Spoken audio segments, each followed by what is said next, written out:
Okay. Let's go through one thing right now. There's a lot to talk about. Saturday was a triumphant day. Republicans basking in the joy of not one, not two, but the third Supreme Court justice to be appointed by Donald Trump. 1/3 of the highest court in the land will be occupied by conservative justices who were appointed by probably the greatest president in our era, Donald Trump. So fret not. Okay, there's a whole bunch of procedural crap that's got to go down. They got to wait a week. They got to deliberate. They got to hold hearings. Then they got to wait 7 days, turn it over. As soon as they turn it over, Mitch McConnell puts it to a vote. Bang.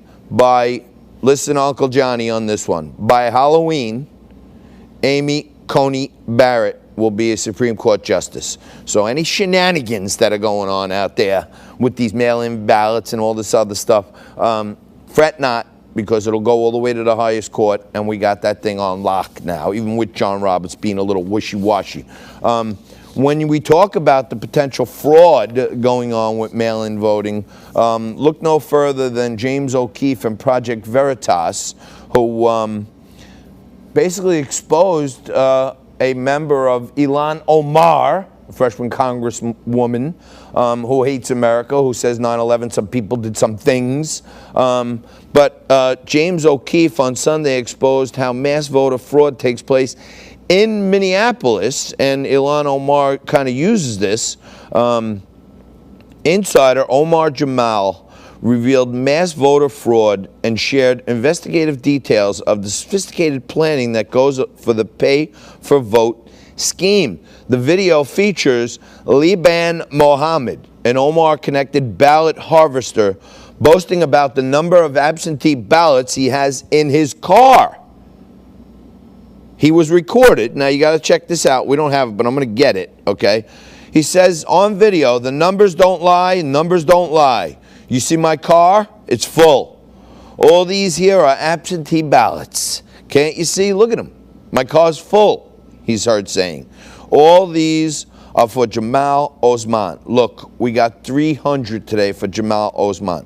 So the investigation found 3 locations inside Ward 6, a ballot harvesting triangle where Omar's campaigners do their illegal harvesting: the Riverside Plaza Apartments, Senior Community at Horn Towers, and the Minneapolis Election and Voter Services drop-off office at 980 East Hempin. Jeff Wojciechowski told the journalist that the ballot harvesting being conducted was illegal, and we will be investigating. And O'Keefe's documentary presents witnesses who admit on camera that absentee ballots are being filled out by people who work for Rep. Ilhan Omar. Okay, so more on that, and you gotta, it's just crazy. Now, Donald Trump going to town on the mainstream media, and I don't blame him. New York Times posts this whole expose about how they got access to 20 years of Donald Trump's tax returns, and yeah, it paid $750 in 2016. Let me just tell you this, okay?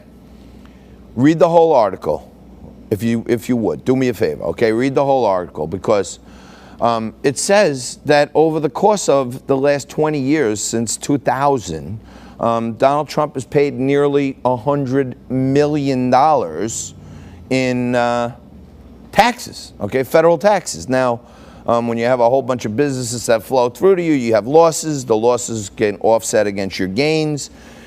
If you have more losses in a particular year, then you can offset them against your gains. So you're okay. And if you're okay, then you don't have to pay taxes, okay? So a little bit of craziness going on there, but what the media is not reporting is that, and Trump is going nuts on the media for this, because President Trump on Sunday showed a preview of his presidential debate when he asked reporters, in his opinion, why they only took a reluctant look into Joe Biden's son Hunter's business involvement in Russia, Ukraine, and China. If we had a media that was fair, even just reasonable, this would be the biggest story for years and years. You'd get a Pulitzer Prize, not the fake committee that gives away these fake awards. So apparently Hunter Biden received $3.5 million wire transfer from Elena Baturina, the billionaire widow of Yuri Luskov, the former mayor of Moscow, a known associate of Vladimir Putin. And where are these journalists? Now that there's a real Russia connection, we don't know. There are no journalists, it appears, that want to talk about why did the former mayor of Moscow's wife send Hunter Biden and Devon Archer $3.5 million. No one's talking about this. Now, I might posit a question to you. Could you imagine if Donald Trump's son, or one of his sons, or his daughter, got a wire for $3.5 million from the mayor of Moscow's wife? This would be the Russia probe all over again. This would be the Russia collusion. This would be the impeachment. This would be everything all bundled up into one.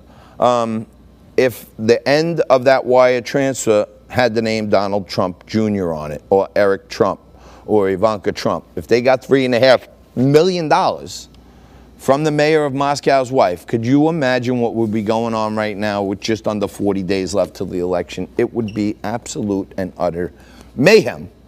But the revelation was made in an 87-page report from Senate Republicans last week. Why did Hunter get $3.5 million? Well, Trump says because Joe Biden was in on it, and there's no way he wasn't. And Joe Biden had said repeatedly that he doesn't know anything about his son's dealings with Ukraine.